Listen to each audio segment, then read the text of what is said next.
right? Yep. To play yesterday, and they'd still be in it, right? Goes down the other end. North ended up winning the game, right? And then they lose, this game. So it's just so another world. Does something like that play in your mind? Do you think? 100%. That they would have been thinking that we were that close to nearly going through the game to last week, nearly winning that one and going through the qualifying final. Yep. Because they lost that, and now they feel like the bell post still. They're like, we got nothing to lose. But they did have something. They lost their opportunity last week. So no, it's interesting, and obviously they'll learn from it. But yeah, like you'd be feeling pretty hard done by. Because you were right there to beat the best side in the comp, I think we all agree, North Geelong, and then you've got knocked out by both of us too. So, yeah, so it is. It's as I said, it's not the way you want to finish a season. As I said, when you have a chance to play finals football, as I said, these chances don't come around too often. No. You've got to make the most of them. They've had a couple of goes at it now, and whether they can go back now and go back to the drawing board and reinvent themselves over the summit, that's what they've got to obviously do, and obviously add a few more to their list. But I think Bell Post Hill, again, they've done things. They play a Bell Post Hill brand of football. They don't panic. They don't go away from the style they play, and they finish the game pretty well. Mate, we're going to try and draw some votes because I found this very hard again today. I really struggled with it. I know Grubby said he's given his votes to Dill Whitney and the 3, but he don't think he gave a 2 and a 1.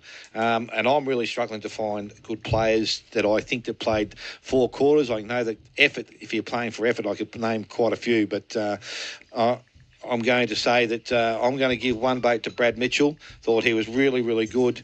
Today he played a really good role for the Belmont Lions. He's not only used as a kicking in duties, but he gets up the ground and he plays pretty well.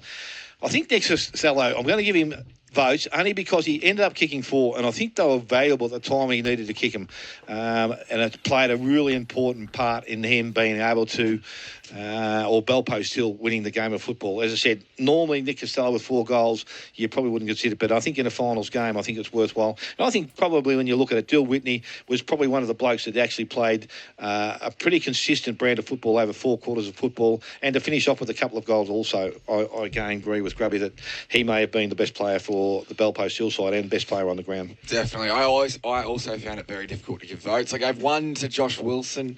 I thought he was the best player Belmont side by far. I thought the amount of times that he was winning the ball inside and then also on the outside as well, and he loves to take a bounce. I'd love to see his metres gained, and his disposal efficiency as well was really good. So I thought he was definitely their best player. I thought Caleb Baser, I gave 2 votes. I thought he was strong from down back, and it's not just what he does with the football, it's also he's the general down there. He tells people where to run. He also does something that a lot of players could take note of, is he kicks it where he wants the player to lead, not where the player is. So his kicks always hit the right target because he kicks it where he wants the player to go and his teammates. So I gave him 2 votes. 3 votes to Dill Whitney. I thought he was just a comprehensive performance. Obviously, there was a couple of goals. But when the game was there to be won, he was the one standing up, and such a smart footballer as well. Obviously, experience is everything in finals.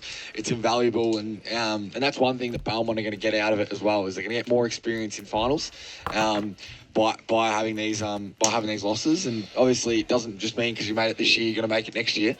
But no, I think when it came down to it, I thought that Dill Whitney just showed that why he's a class above. So Dill Whitney will be awarded the best player on the ground from us here this afternoon. So with 2 weeks to go, we have a pretty important game, obviously, for East Geelong next week.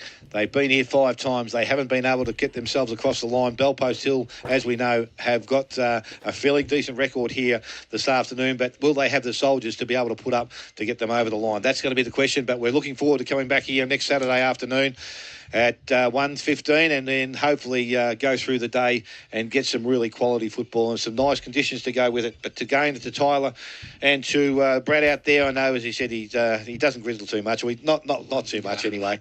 But as I said, to the viewers, to the listeners that put up with our voices on here every week, we really appreciate that you do listen in, and we hope we are doing the best we possibly can. So.